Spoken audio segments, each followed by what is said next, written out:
there's always these employer surveys, and at the top of the top 10 skills, it's always communication skills. And there's always one that says takes initiative. And what you're describing is takes initiative, building those things without being asked, teaching yourself without being asked. Definitely, it takes initiative. And now, since I've progressed in my legal career, I've been the person interviewing other people for jobs at different firms. And you can tell right away when somebody's interviewing how bad they want it and how much they're going to be a team player. You can just catch on right away. Like I was talking about the Gomez family and how they have helped me so much. You're the only person out of 2,000 plus people that called. And he goes, I know you don't know how to do it, but you took the initiative, so it's yours if you want it. You don't need to teach me. I will take my time. I will research. I will teach myself. Anahi, thank you so much for joining us. Please introduce yourself and tell us a little bit about your journey. Hi, everyone. So my name is Anahi de la Garza. I'm originally from Brownsville, Texas. It's known as on the border by the sea. More recently, we've had Elon Musk put SpaceX over there, so that's kind of where I'm from. I moved to San Antonio in 2018 to go to UTSA, where I met Professor McPherson, and that's kind of where my communication journey started. So that's where we are with that. I graduated UTSA 2022. I did get COVID, so a lot of our classes were primarily online. Very interesting time for me, but ultimately did graduate with my bachelor's in mass communications, and then I went on to apply for law school, and I reached back out to Mr. McPherson, and I had all my YouTube projects saved, and I sent him the link, and I'm like, hey, remember me? This is me. I really need your help. I need a letter of recommendation. Can you help me out? And that's kind of how we got to reconnect and how we're here today. And I was so excited to get that email because I was like, I had people asking me about law school. I've never been to law school. I need an expert. I need someone to help guide and light the way for people who want to go to law school. What advice do you have for undergraduates who are about to graduate maybe and looking towards law school? I would definitely say get an internship or an entry-level job at a law firm. I think for me, that really helped in my application. I might have not had the best GPA, like full transparency, but that really did help me because at the end of the day, that made my application stand out, that I did have the past legal experience. And I also would say do it because you don't know if you actually like that field and you don't want to apply to law school, go to the whole process, and then feel like, now I'm stuck with this career and I might not even like it. So I would say first, apply or get an internship in that kind of field. And second, go speak to the UTSA. If you go to UTSA, to the pre-law advisor or your undergraduate program, because my pre-law advisor was such a great help and she knew how to guide me into the right direction of how do the applications work and all of that. I'm really interested in how the coursework you did might be connecting to a path to law. Definitely. So I think in order to be a good advocate and to be able to zealously represent your client, you need to be a good communicator and you need to be able to not only tell their story, but paint a picture for the jury if you do go into litigation practice and be able to really demonstrate the situation your client is going through. So that's a way that has really helped me, that I was a communication major and all my projects were kind of like this, like, hey, get on YouTube, do a project, do a website. Right now, actually, that's why I had reached back out to you. We have to create a law firm from scratch. And that entails building a website. And that was one of the projects that you had given me on Wix. I already had my Wix account. I already knew what to do. And I'm like, hey, I got this. It's not a big deal. Another one that most people don't know about law school is that in law school, the class format is set up very differently. We do what's called the Socratic method. So people are like, yeah, read and come to class or skip class, no big deal. You don't have to engage. You can be on your laptop. That's not the case with the Socratic method. And what happens is that a professor comes up to you and says, De La Garza, give the class on privileges. 45 minutes is on the clock. So it's not just know the material, read the material, it's be able to teach the class and be able to do that quickly. And I feel like having the communication skills has allowed me to, I still get nervous because you're in front of so many people who are extremely intelligent, extremely well spoken, but at least the communication has really helped me be able to maybe not feel so nervous or know, like you had told me in the past, think of 3 points and hit those 3.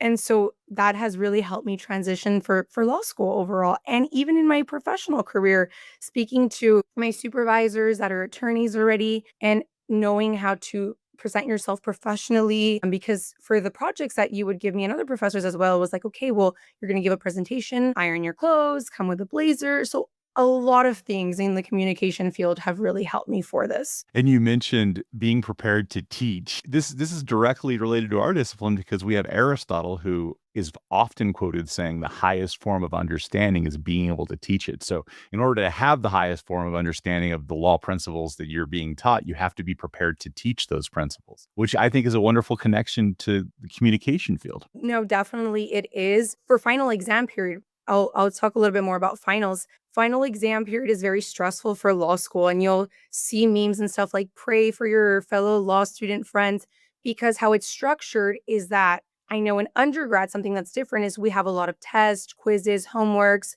You can talk to the professor about your grade, maybe do something for extra points. They're a lot more understanding. In law school, you have for most classes, you have one exam at the end of the semester, and that's it. Most of them are not multiple choice. If it's multiple choice, I've gotten like options A through I, which is something I was not accustomed to.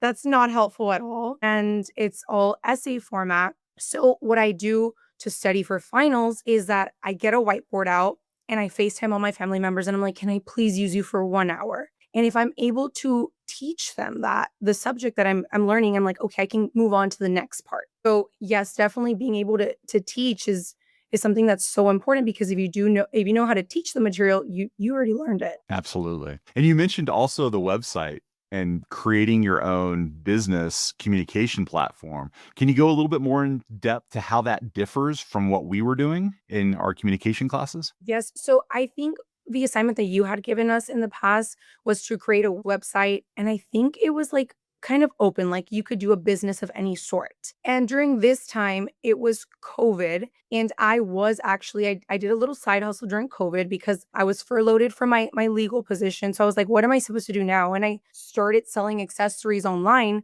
So the project that I did for you was an actual website for my actual business. So I ended up being able to use it, and I was able to create a website right from scratch, do the cart. And I think we had another one where we had to do like a biography about ourselves. Well, we had several because I took you like for 6 classes, I would say. That's a lot of classes. That's a lot of overlap. So it's Yeah. hard to keep them straight sometimes. I remember I was like on Rate My Professor and I was talking to people and trying to organize my schedule.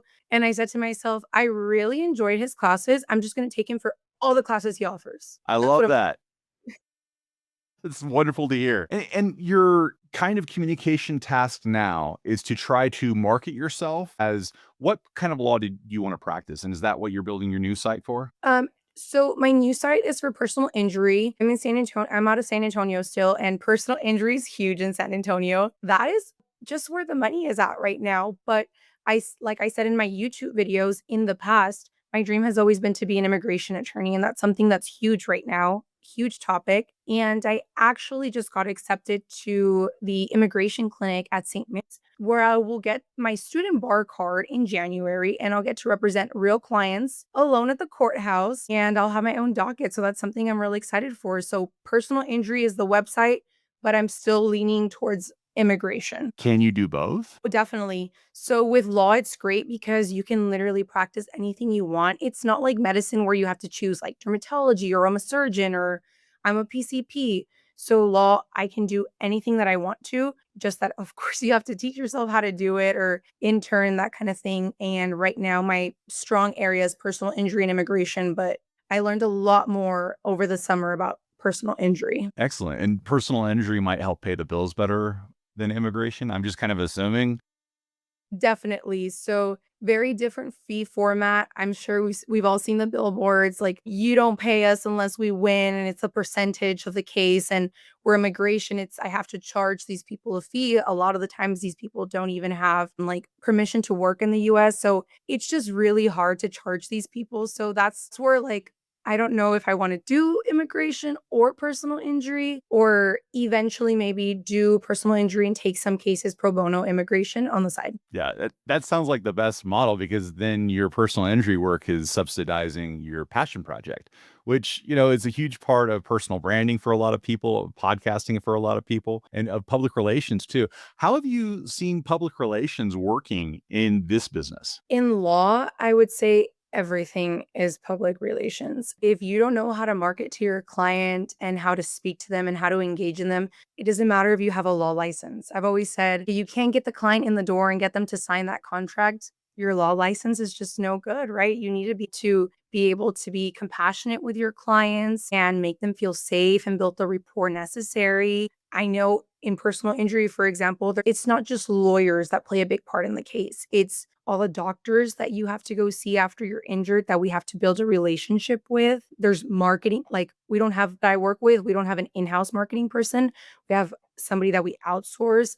So it's building those connections and relationships with people in order to have like a huge law firm. It's more than just yourself, right? So you really need to be able to put yourself out there. Are there specific skills that you see yourself applying beyond that relational building? Because I know relationship building is so important in our discipline.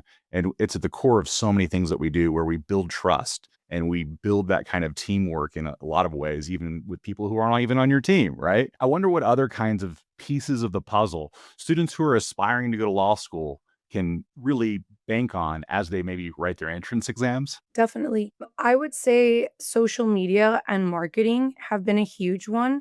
I know we also had to do some social media marketing posts because at the beginning, you're not going to have maybe the capital to invest in your own law firm. So I'm learning that with the project. And it's like, well, at first, I'm not going to have people that I'm going to be able to outsource $10,000 a month to, right? I'm going to be like me. It's just me. I have to be able to know every single aspect of my law firm. So I think that has been really helpful that I do know how to build the website from Wix. I do know how to market myself on social media and I do know how to create like the graphic designs. That's such a big one because it takes so much of your time. And if you know how to do that, it just streamlines it. Another one was doing projects on Adobe. That was so helpful because I would say the majority of stuff that we do that we file with the court is on Adobe. And Adobe is kind of complicated. If you haven't used it before, depending on what you want to do for it, it can be complicated. So I think just being able to adapt quickly has helped me in the process and being able to learn and teach myself. For a lot of the jobs that I have applied for, that I've thankfully, some I've gotten, some I haven't, the people hiring have always told me, you didn't know how to do the position, but you came here and you said, hey, I don't know how to do this. You don't need to teach me. I will take my time. I will research. I will teach myself. So I think being proactive and being honest with the people you're applying with and telling them like, hey, I might not know how to do this, but the difference between me and somebody else is that I'm willing to do the effort and I'm willing to be cross-trained in every position that you give me. And I think that's really been like the make it or break it when applying for jobs in law school and that kind of thing. There's always these employer surveys, and at the top of the top 10 skills, it's always communication skills. And there's always one that says takes initiative. And what you're describing is takes initiative, building those things without being asked, teaching yourself without being asked, building those skill sets on the side that will then help you to better serve the people that you want to serve, right? Definitely, it takes initiative. And now, since I've progressed in my legal career, I've been the person interviewing other people for jobs at different firms. And you can tell right away when somebody's interviewing how bad they want it and how bad, like how much they're going to be a team player. You can just catch on right away the people that are really hungry for it and they want more. And it goes back to having initiative to be there in the first place. And it goes from beyond just sending in your letter of recommendation or your resume. I always tell people pick up the phone. Pick up the phone and call and say, "Hi, this is my name. Nice to meet you." And I always when I call people to apply for jobs, I always say, "When can I have an interview?" I never say like, "Hi, have you gotten my resume?" No. I want an interview. I'm going to get the interview and I'm calling you to tell you, "Hey, open up your calendar. I'm ready. It's me. I'm right here." And I think it takes like being your own cheerleader and your motivator and just really putting yourself out there is it's really what I think is going to help propel people. Just mentioned motivation. And right now, I have a student who is asking about how to craft the most effective purpose statement for their law school application. Can you go into your purpose and maybe advice for those who are trying to apply with that well-crafted statement of purpose? So I think everyone's personal statement, that's the one that you sent out to law school, is going to be completely different. My best advice that I can give is be raw and be authentic and don't be afraid to share your story, whatever that may look like. I come from a divided family. My parents were not together. So I did write about how my mom raised me as a single parent and how I was raised on the border by my grandparents and how I saw many lives being affected in the border in a small town and how people were so easily taken advantage of and how that really bothered me. I also went into depth on how I did want to go into immigration. And I'm like, this is not something new. This is something that I've been stating in my you can go back into my YouTube videos and check for years. This has always been the goal. It's not something new, right? And I did work at a law firm full time while in undergrad. So it's, like I'm doing everything that I can to get there. This is one of the final pieces of my puzzle. I also went into COVID. I went if you I'm like you can refer those people to me. They can read my personal statement so they can kind of get an idea, but it's really deep. And it's very authentic. And what I also did was have different people read it and get their opinion and just say, hey, and some people didn't like it because it was so extremely raw. And I'm just basically giving you my upbringing like, here you go. This was the cause of why I'm here and why I want to be the voice for the voiceless because I was that little girl that didn't have a voice. You can get my email from Professor McPherson if you're listening to this and you can reach out to me. I will send you my personal statement so you can get an idea, but don't be afraid to ask for help. I think that was one of my things that I struggled with a lot. I still do. I think that I can do it on my own. Nowadays, there's a lot of tools like Grammarly that can help edit your essay, but there's nothing like being raw and vulnerable with other people around you, your professors, your parents, your friends that can really help navigate you and be like, hey, no, I think you want to say this like this. So my personal statement was a year of love, a year of, hey, I need to take out my phone because I heard this quote and I really liked it. And I'm extremely religious. I'm Christian, so I would go to church and I would hear certain things in the sermon that maybe weren't so religious, but that I can mold into my essay. And I'm like, hey, I really want this in my essay. So I would take a note of that. So it did take me like a year to write a very good personal statement. It wasn't something that happened overnight. Think of it like a thesis. Like it's your baby and you really have to pour in a lot of love. But the best advice I can give you is have other people read it and be raw and authentic and just tell your story. And you referenced a body of work, like your YouTube videos, how you were talking about the exact same thing that you're passionate about, not for just a few days before, not for just a few weeks, but years. Can you go a little bit into the crafting of that content? Because we have content creators who are struggling to turn on that camera and speak to it. Definitely. Again, going back to just don't be afraid to be raw and authentic. And I love to put out there in the universe kind of what I want, right? Like, I know that I want this. This is my passion. This is all I've ever spoken about. I'm pretty sure if you go get out my like archives from elementary, some sort of legal field congresswoman it's going to be there. It was always the end goal. It still is the end goal, right? And I knew from very early on that I wanted to be successful. My mom would joke around and be like, oh, like, and my grandparents, stop daydreaming. Like, you're just daydreaming. Like, that's so unrealistic, right? Like, we're from a small town. That's crazy. And I would always tell them, but no, why? Why is it so crazy if other people have attained that? Like, why can't I do it? What makes me different from those people? Like, I also want to do that. I want to seat at their table. And so it stemmed from that. And also, I didn't like to be told no as a child. They would always tell me, like, you're going to be a great lawyer. And it just kind of stuck, to be honest with you. It just kind of stuck. I would get real invested in the summer with my grandpa watching like the CNN trials that were going on that were really popular as a little kid, like 10. And I would ask questions and I would always say, but why? But why, grandpa? But why, mom? I always had questions. So I would say, like, for content creators going back, like, be raw, be authentic. And at the end of the day, like, we are so lucky with so many media platforms, TikTok, Instagram, podcast, to be able to expand our business and expand on our passions. And I learned from very early on, like, brand identity and how I wanted people to think of me. And so I started posting to, like, if I could help the law firm that I was working at was like, "Hey, like, I work for this law firm. If you have an immigration case, call us." And I saw that it worked. And I saw how much my employers appreciated it and how different they treated me because I was going 18 into a law firm working with people that were all over the age of 40.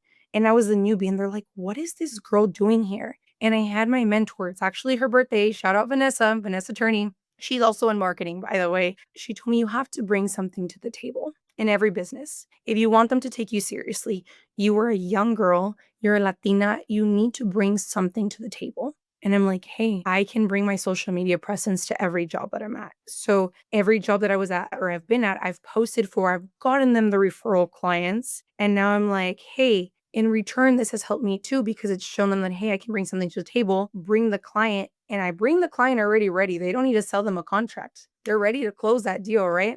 And then at the same time, my audience on social media by themselves started messaging me since 2018. Hey, you're in law, right? I have an uncle that was in a car accident. Who can I go to? My aunt was being deported. Who can I go to? I'm going to get a divorce. Who do you recommend?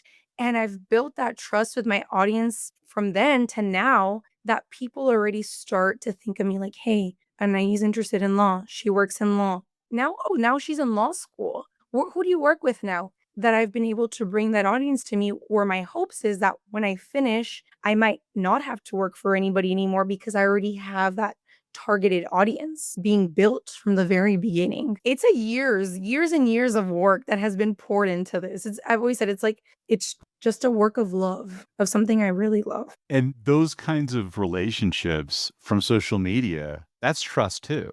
Those kinds of relationships that you've poured into by sharing yourself and sharing your mission and sharing what you love have now put you in a position where maybe you'll have a faster on ramp for your business because you've already done that hard work of building trust over years. That seems like something that a lot of students are struggling with because the getting started is sometimes the hardest part, like picking up the camera and talking about what really matters to you is the hardest part. And now with AI, how is AI impacting? Because we know it's impacting social media. We know it's impacting all our different fields, including education. How is AI impacting the law field? I think there will always be a space for lawyers. I don't think that an AI tool will ever be able to go into a courthouse and advocate for a client the way that a human can. I mean, maybe in 100 years from now, I don't see that happening right now. With AI in school, we've always been told, hey, just ask your professor. Some professors are very lenient with AI, others are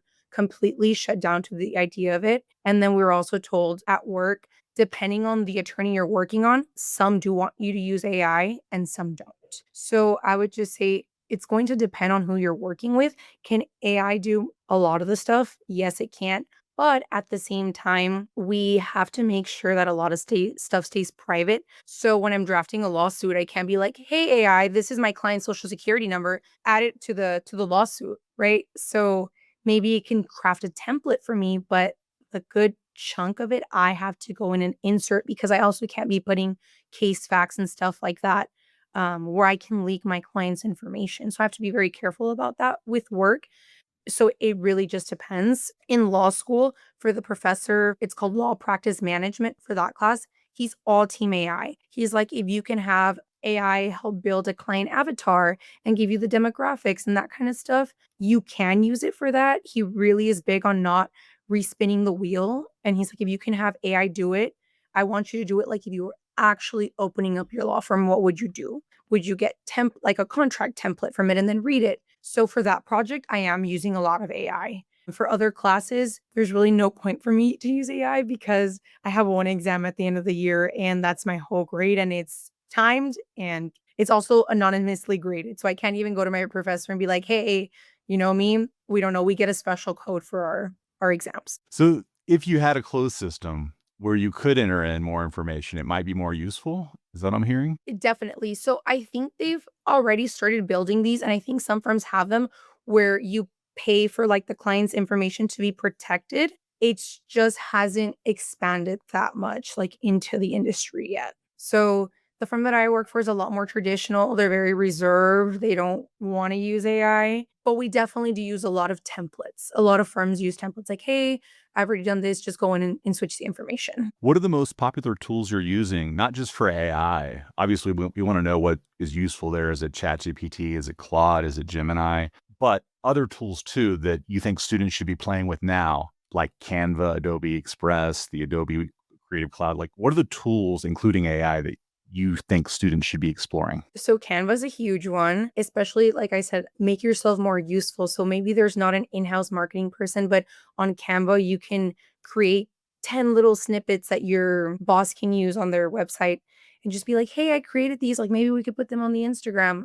I would do stuff like that. And they really liked it, just going the extra way. And once you're familiar with it, you know it takes like you can do that in little to no time, right? So Canva's a big one. Wix was another one because I'm using it right now. Adobe is huge. I've never worked in a law firm that does not use Adobe. You need to be very familiar with Adobe. Also, believe it or not, Excel sheets. I know I did not do a lot of those in undergrad, but you need to really know how to use Excel sheets. And I'm still not good at it, but I've had to learn and they've taught me. And I did all the courses in undergrad for Microsoft Teams and I would just like click it and I'm like, oh, whatever. Like, I want to get this class over with. And I'm like, oh my God, I should have paid attention in my Microsoft class because now they're having to reteach me this and I should have already learned how to do it.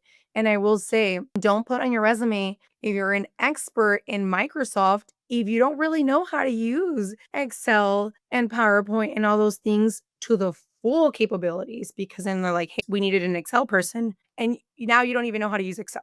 So be very, very careful with that. I'm trying to think what else. If you're fluent in another language and you put that again in your resume, that's just like another tool. Side note, be sure you're extremely fluent in the language because I know Spanish and I'm very fluent in Spanish. I come from a family of immigrants from Mexico, but it is not the same writing, reading, and communicating in a professional setting in Spanish as the Spanish you have at home. And that goes in every industry, especially the medical industry that recently I've been hearing things about. So start practicing your foreign language, whatever it may be, and make sure you actually can translate because at one point you're going to be put under oath that you are translating effectively for your client. So be careful with that. That's something else. Another one is Google Calendar. I've used Google Calendar probably every single firm that I've worked at as well. I've used that for class now and it really saves me. My whole calendar, it looks like I'm a crazy person. It's color coded, but I have everything on there. So I would say be organized since now. If you can start using Google Calendar or your preferred calendar in undergrad, definitely do it. And the AI tools. The AI tools, I use ChatGPT and Gemini, but a lot of times they're wrong. So be very careful with how you use them. I haven't really had a lot of success using ChatGPT and Gemini for schoolwork. So be very careful using it. I don't advise using it for schoolwork.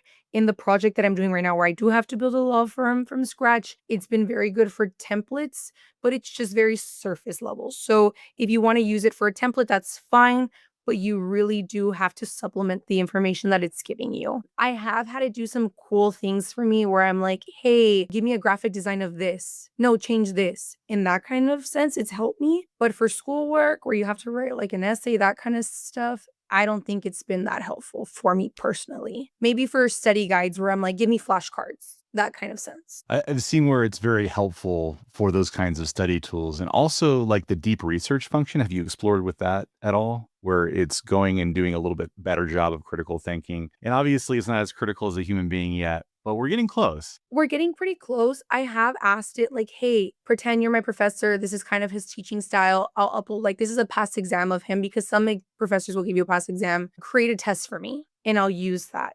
But I can't really rely on its answers a lot of the times, especially because the professors in law school are so picky and they each have like, they'll tell you, you are going to structure your answer like this, answer it like this. Like they each have a very specific teaching style. So you really have to adapt and mold to their teaching style and how they want you to answer the questions. But Honestly, I'm just very traditional in the sense that, like, I have my books. I have a book here. I study very old school. Like, I do get the physical book and I'm like highlighting in the book. I decorate my books as well to make it a little bit less depressing. I'm writing notes in my book. So I'm very old school in the sense where I think I'm still like in the generation who doesn't really trust it as much. So maybe I'm not the best to talk about that with because I personally still am not 100% team AI because I just don't learn that way. There are people who are unable to land that critical internship in law, in part because the entire AI infrastructure is sort of slowly supplementing to where you can hire less interns, less people on the bottom rung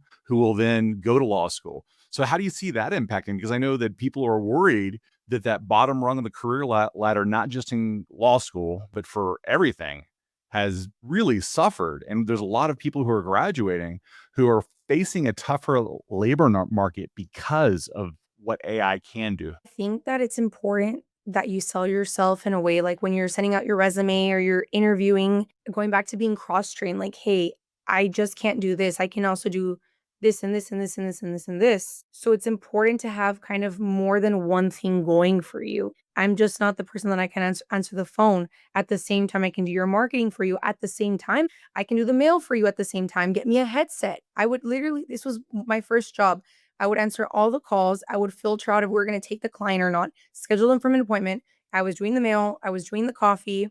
I was doing their marketing. I was planning their social events. So, doing the more that you can so they can see your value, right? Like, if you can offer more to the table, and again, like, don't do more than what they're paying you to do, but if you can wiggle in some things. And as a receptionist, I found that a lot of the times I would just be there sitting down and I could do more. When the time COVID came and everybody was getting furloughed, I found that I was there a lot longer. Like they were really trying to hold on to me because was able to do so many people's job at the same time. And if you can market yourself in a way where you could do more than just the thing you're applying for without interfering in your like primary job duties, I think like people will want you as an employee. Also, I know that this I literally just heard a girl do this because my dad's an architect and I always refer students like from UTSA. I'm like, hey, I know this person. Please give them an interview. Like the job market is super tough. I did find that for my generation, there's still people like who haven't found a job, right? And I'm like, what is this girl doing? She's amazing. Like, what did she tell you in the interview? Why didn't you hire her? And he's like, well, she told me that she just wanted something to put on her resume. And I'm like, people, you need an interview prep. You can't shoot yourself in the foot before even getting through the door. So be open and ask questions. But I think you need to be extremely well rounded. And just having a degree is not going to help you anymore. You need to be much more than just your degree and not just be holding on to that. But I'm an engineer, but I'm an accountant. Okay, but again, going back to what else do you bring to the table? You just did a great job of delineating those specific skills that an interviewer is looking for from an interviewee. Maybe you can go a little bit more in depth because I think this would apply to more than just law school applicants doing an interview to get into law school. I think this applies to all interview scenarios. Defining the skills that you can do, like you did with marketing, with communication. What are some of the other things you need to do in an interview to set yourself apart? You really need to know your resume, and the things on your resume need to be truthful. And if they're truthful and you really know your resume, it'll be a lot easier to get through that interview because it's all coming from you. It's genuine, it's truthful, and nobody knows yourself better than you. I also would say the people on the other side, they're just as nervous as you. Like they really want somebody good on their team. I've interviewed a lot of people that come, for example, in the law firm that I'm with, they'll come to interview to work at a law firm not dressed professionally. And that just automatically, like, the first impression is everything. The moment you walk through that door, I'm thinking, I'm like, is this person gonna come dressed like this to work when we're like the standard of attire is a lot higher, right? So know who you're interviewing for. The way you interview for a retail job is not going to be the same as how you show up dressed for a law firm at a doctor's office. It's going to be very different. So know the person. I would also say do research on the person you're applying with. Look them up on LinkedIn. LinkedIn, look them up on their website, social media as much as you can, because that way you feel like, hey, I know this person. Like I stopped a little bit. You know what? I even going through their Facebook. Like, what are you doing on your free time? Do you like to hike? Are you golfing? Like, I really want to know because that way you can kind of level the playing field. I would say it's a little bit unfair for me too because I did do pageants growing up in high school and I had an interview coach. And that interview coach trains the current Miss USA. He trained her. He's training people that are competing at Miss Universe, like all these different types of women. And what I've learned also, that helps so much. Having that background where I was in an extracurricular activity, again, that emphasized communication. It was like, hey, you're standing in front of thousands of people on TV, everyone's watching you, and you have no time to think of the response that they're going to ask you. That was very good preparation for me as well. So maybe finding activities that might help you build your communication skills to get more comfortable. That way, when the interview time comes, you're fine. Another thing I would say, there's tons of interview coaches, and now I'm recommending my interview coach that does primarily pageants to people in law school, to people in med school that are applying to match into residency. And they're like, I don't even need that, Anahi. I know how to interview. No, no.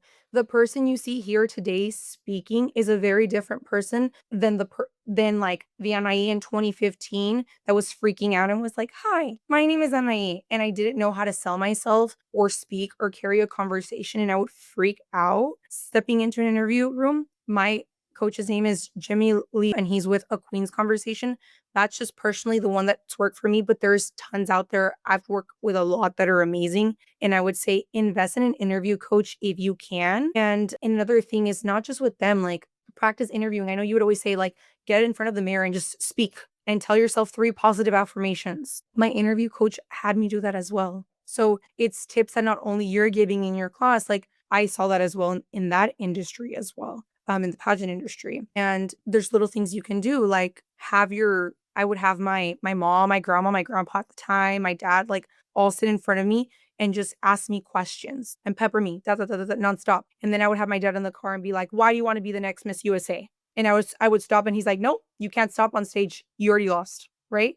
And it took my family being so transparent with me and really pushing me because I feel a lot of the times parents might not want to tell you or they like walk around. No, you need to tell your parents to be brutally honest with you.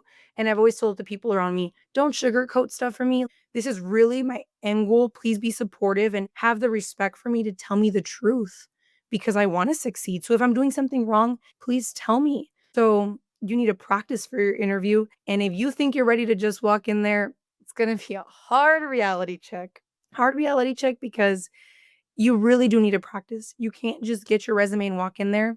Lastly, I didn't know what interview paper was. I mean, resume paper was. If you can do little things like that to make yourself stand out, guys, look into resume paper. Don't print out your resume on regular paper. Go the extra mile. Do it on resume paper. Make sure there's no grammatical errors at all because that's automatically like they start circling it. I had an attorney circle everything in red and be like, he still hired me. So it's the first lawyer I ever worked with, still hired me.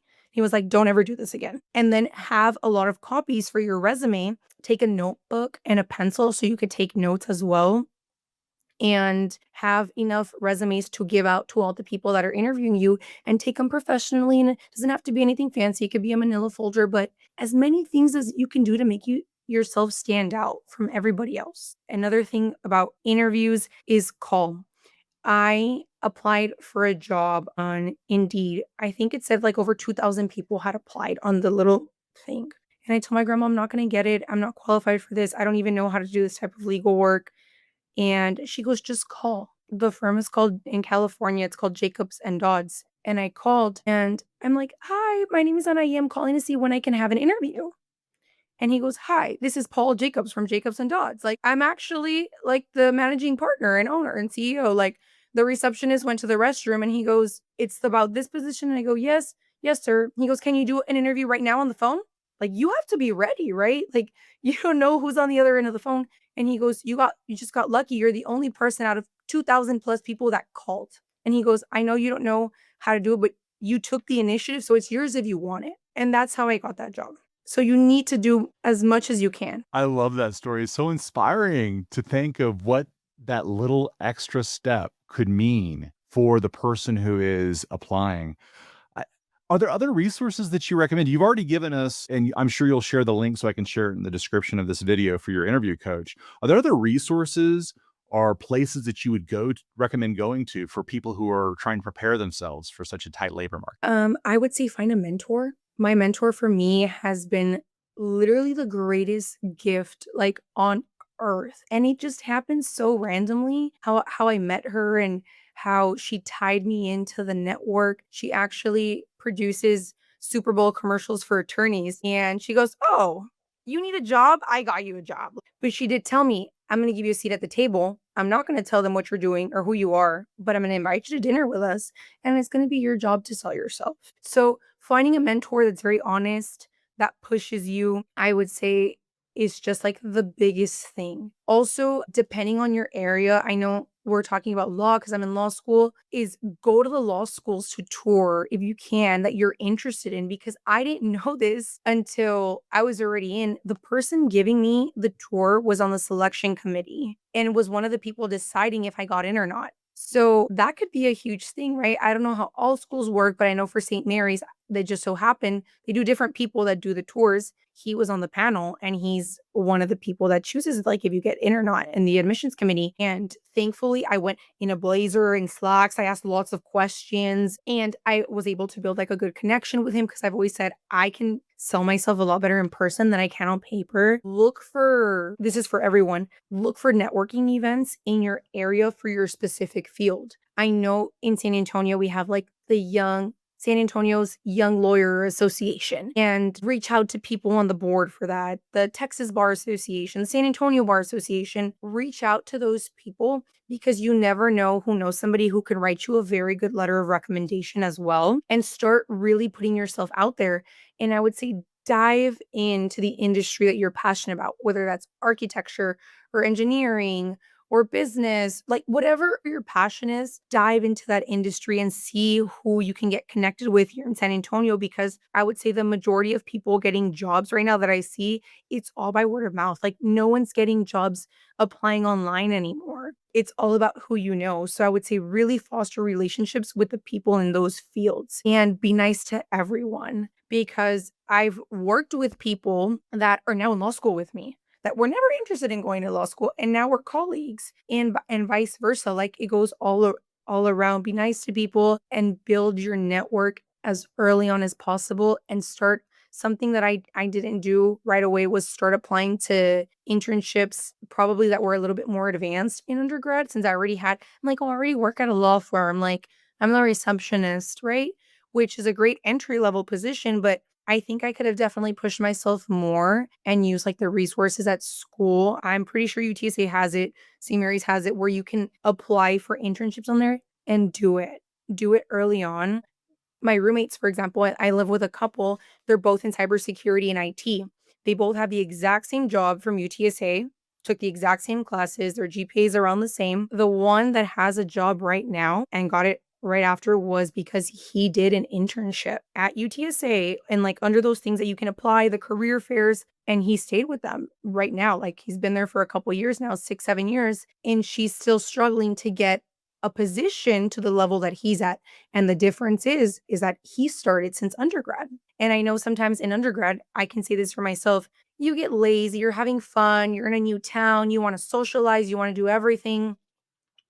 And you're like, I'm still young, I'm still young. You are, you should enjoy, but also you need to apply for those internships. You're no longer like in high school or middle school where summer's like, I'm not going to do anything all day. You need you to put your time to good use because like the you from then is going to thank the you like in the future because you did that. And I see that for myself and I see myself my roommate as well that he's doing so good and the difference that I see in the people that have reached like another level in their career. I'm 25 at 25 has been because they started so young looking for those opportunities. So I advise all the people if you're listening go to the career fairs at UTSA. I didn't do that.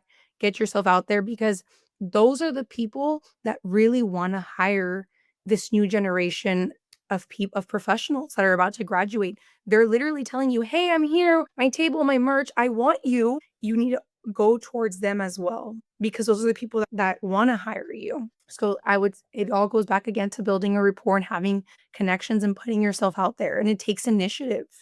It takes initiative that you want more for yourself. It's not going to just fly out of thin air. You need to go out there. Chance favors the prepared mind, right? That's the old quote. You mentioned these networking organizations for law school. I just want to remind that our communication students who are listening, who are maybe listening more for the how to get ahead as opposed to the law school stuff, Public Relations Society of America, American Advertising Federation, the journalists, San Antonio journalists. There's so many organizations, and then organizations that are even more specialized within those kinds of fields who you can then say, hey, I'd like to volunteer to do something for you guys. And then all of a sudden you're in a position where you're building a relationship with professionals in your industry that will help set you up to have those kind of conversations to say, I know this person, they volunteered for this thing. And unfortunately, this is something that you have to do while you're working often. This is something you have to do while you're full-time school. This is something you have to do. The balance is difficult.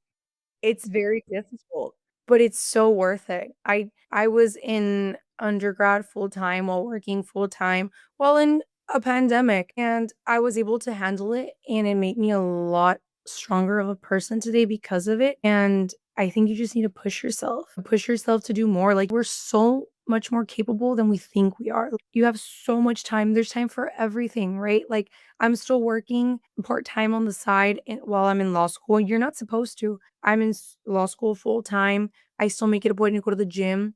I'm leaving to Mexico on vacation tomorrow, right before finals, right? Like, it is possible if you have good time management skills and you really want it. I'm not saying to do those things in law school your first year, you're probably not going to have much of a social life. That's okay too, but just have good time management skills overall and like use your resources. As you just said, there's so many resources out there. That would be a very good thing to use AI for. Like, what are the resources in my area? What can I do to put myself out there? I know we didn't have a chance yet to talk about this, but a lot of people who go to law school have ambitions that one might call political. The words representative, Anahi de la Garza, come to mind. Have you given thought to that? That was a dream of mine when I was little, to be like a congresswoman or the speaker of the house. I think as I've gotten older, my thought process on that has shifted a lot. It's something that maybe I would like to do in maybe a smaller capacity, like be like a mayor or be on the board of like for my local school district in the future, at simultaneously while being an attorney. Right now, with the way I envision the next like 5 to 10 years looking like, I would like to settle down. I would like to get married eventually and have a family. I'm very traditional, so I think that right now for me, in my views, it aligns more like being able to have a career that allows me some flexibility where I can still be a present mom and be able to be involved at school with my future children and being able to go to their soccer games or go to their dance events. So I think for me right now, my heart shifted in a different direction. Well, kids do graduate. Eventually, they do go to college. And it sounds like you have set yourself up to be a representative for the people. I would encourage you to think about that after, these other responsibilities, which then inform your ability to serve people, because having a family is a goal, having kids is a goal. Those life experiences inform representatives to represent the people better. This immigration law thing sounds like it's what's going to fulfill that service heart as you're paying the bills with the injury law, right? Yeah, you never know. You might just catch me like on Congress in the next 40 years, right? Like retirement, I'm gonna in Congress or something. You never know what the future holds, right? And I wouldn't close the door to that either. I'm really ambitious. Like, I feel like I would find a way to do it either way, even if I was a mom, because I'm like, I can do it. Like, what do you mean I can't do it? And I see people already that have those positions that are able to do it. So I'm sure there's a way, right? But yeah, the immigration thing for me is like, it's where it's at. How have you seen that space change? It's changed so much, like with the new like people in office and that kind of thing. I think it used to be a lot easier back in the day. I know the way that my family got their green card years ago. Like, I'm talking like my great grandma was that the United States needed their property in Mexico. and they were offering them like millions of dollars to get their property in Mexico. And they're like, we need it for a safe house. And my grandma was like, well, you can keep your money, but I need to make sure we all have a green card. And that's how my family came to the United States, because my great grandma said, you can keep your millions. What's really worth millions is that having the immigration status in the US. So that's how my grandma and everybody got their status years ago. And then I believe there was a point where a certain president gave green cards to a lot of people. And now it is so difficult. You really have to marry a US citizen, but then it's like, hey, marry a US citizen and not have ever been here illegal and have like the most perfect rap sheet possible. So they make it just really impossible. And it really saddens me because I'm completely pro immigration. And I do think that we need some reform. And I don't know the best way that benefits the country and the immigrants and to make everyone happy. It's really hard to make everyone happy. But I do think that there needs to be a better streamlined process, because it can take 15, 20 years for people to get status. People end up dying in the process. So that's why I think most immigrants are like, why do I even wait? Let me just cross over, right? But then it creates problems in our government, our economy. Everyone's like fighting each other. So not you're never going to make anyone happy, but there does need to be some type of reform. And I wish it was just easier. But that with that comes also having like more government officials that are the ones reviewing it. And then people are going to be mad because even if we're doing it legally, the taxpayer money is going to paying for those government officials to be able to review everything. So I think if we had more people to be able to review those cases that are like people that are coming in masses, things would speed up a lot quicker. But then people are going to be upset that we're hiring more people to do that job.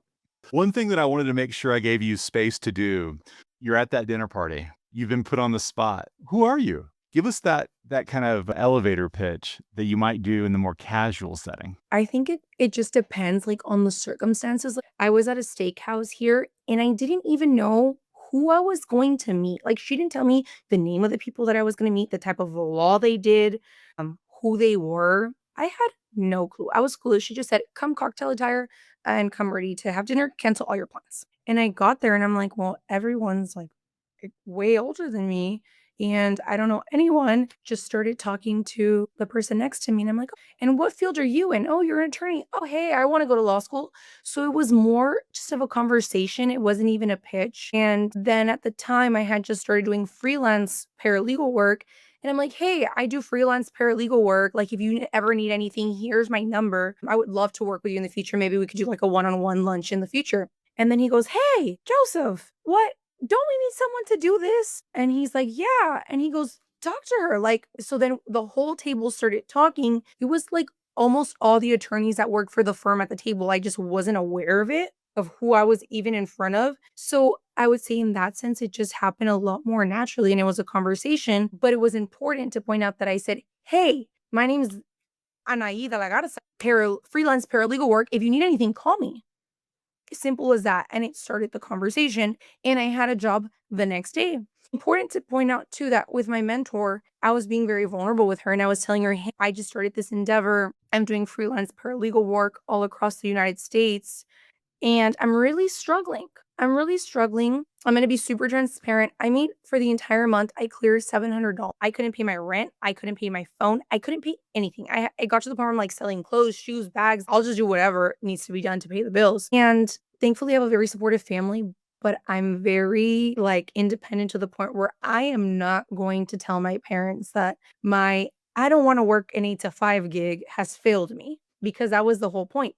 I didn't want to work an 8 to 5 because I had been furloughed during COVID several times. And I never wanted that to happen to me ever again. I wanted to be my own boss. And I found a way to make money, more money than I was even making working 8 to 5, working maybe 10 hours a week. But then I learned very early on, very naive, oh, I blew all my money that I had made. And yes, it went amazing the last 2 months, but then January came and everyone's broke from December. No one's hiring me to do anything or they're still on leave. And now I'm like, I have no money. I have $700. I can't do anything. And I told my mentor this, and she goes, "Just because you were honest, and most people would be so ashamed to say that they had no money to even eat, am I going to take you to this meeting?" And I said, "Okay." Right. So that's how I got that job. And the next day, she had told one of the attorneys, like, this girl just graduated undergrad, she's applying to law school, like, she's really motivated. She didn't even make enough, like, money, whatever. So she's kinda telling him, like, the story of why she even invited me in the first place and telling him, like, "Thank you for giving her an opportunity. That's all she wanted. It was a chance." And he gave me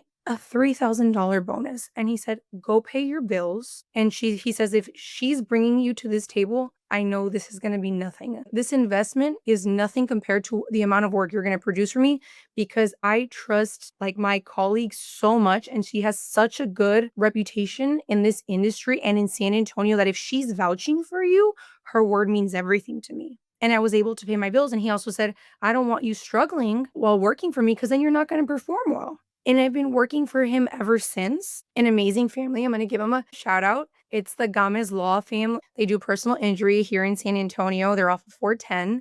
They've been extremely, extremely welcoming and supportive. They've just thrown me in.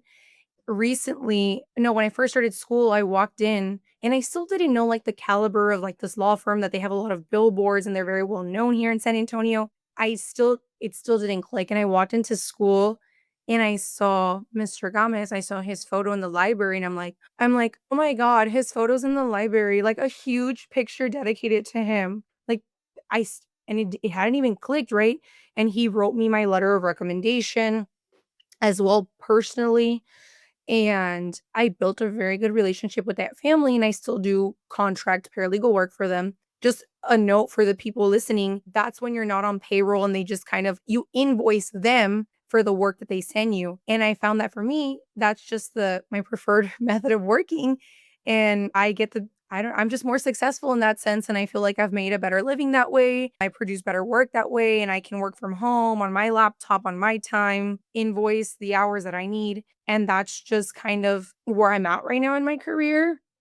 And that's been great. So I've always give this tip to anyone working in any industry. Don't be afraid to tell or ask people for your preferred method of working. You never know if it's gonna work because these people could have told me, like, "Oh, all my employees need to be here 8 to 5." Like, that's just not gonna work. But because I was honest with them and I said, "Hey, like, I think that I do the best work on my own time, in my own hours. I can really vouch for myself. These are templates of work that I've done for other attorneys in other states. Do you think we can work something out?" And at first they were like, "Mhm." And no, now they're like all team for it, but they're not going to be willing to do that for everyone if you're not, like, producing the caliber work that you're invoicing for, right? So, be honest with your employers. You never know what benefits that they can give you or if they're willing to adapt to your working hours or your preferred method of working.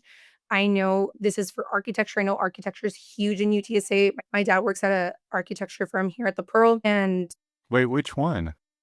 it's called West East Design Group. West East Design Group. Okay. Yeah, I they've was just actually done curious. some work, I think, for UTSA. I'm not sure, maybe the UT system, A&M, a bunch of different projects that they've Awesome. done. I just love the Pearl, so I wanted to ask. Yeah, I'm like, "Go visit him." Yeah. And I know that they're able, since they're at the Pearl, like, they can get up and go walk outside for a little bit to refresh, right? There's different work rooms that they can move to if they don't wanna be sitting at their office all the time. So, I think I'm not sure, this might be false, I think they get, like, one, like, half day a month just for, like, mental health. Like, you don't need to disclose, like, what it's for. Like, if someone needs to go change the AC unit in your house, like, you can use it for that, like, whatever you need. There's a lot of little benefits, so maybe ask those questions in your interviews as well, like, what other benefits is there besides the normal ones that we're given? I'm trying to think. I went all off topic. I was talking about the Gomez family and how they have helped me so much. Honestly, I'm very grateful for them. Recently, he got the courtroom at St. Mary's Law named after him just, like, a week or 2 ago. So now it's really hitting me that I worked for a very good attorney. And this is one of the reasons that you give back because of that kind of the luck that you made yourself and the privilege. We have a debt to repay. We have a responsibility. I would love to do something like them. Yeah, to give back in ways that you have been given, right? We covered so much. What is the final thought you want to leave with our audience? What is the one thing that you want them to take into their hearts, the thing that you want them to do? What is it you want to leave them with so they remember it as they're moving forward in life? Find a passion, stick to it, pour your heart into it, and do everything that you can to get there. And it might take years. My journey has taken years to get here, and it's something that I'm still working at. And I think it's something that I'm always going to keep feeding into and foster relationships with the right people, because the people around you are so, so important, whether you believe it or not. I was told by my mentor, you never want to be the biggest fish in the pond. And that saying I've taken with me everywhere. And as much as I love hanging out with my friends and people my age and doing just things that I think are crazy, what's really helped me is having friends and a network of all races, of all ages, of all ethnicities, everything you can think of, all backgrounds, big city, small city, educated, not educated, has helped me so much because I've been able to learn from all those people.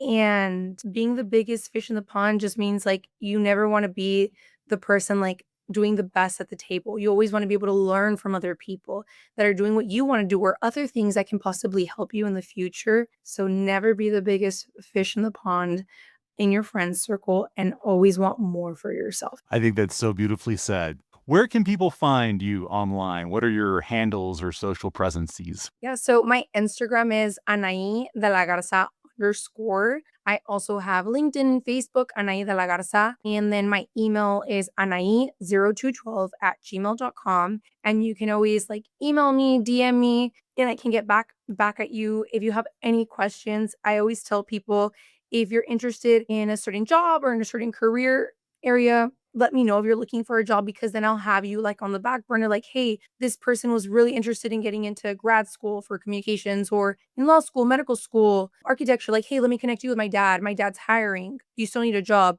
And I do that for a lot of people. I'm like, okay, I'm thinking, okay, this person needs this, this, this.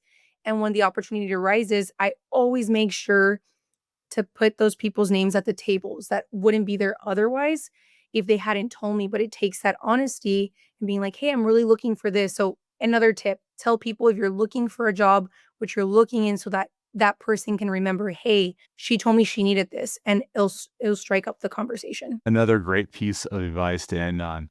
Anahi de la Garza, thank you so much for taking the time to give back, to help students know where they're going and have the right kind of systems in place to get to the places that they want to go. We appreciate your time. Thank you for having me, and thank you again for my letter of recommendation that got me into law school. If you need a good letter of rec. Yay!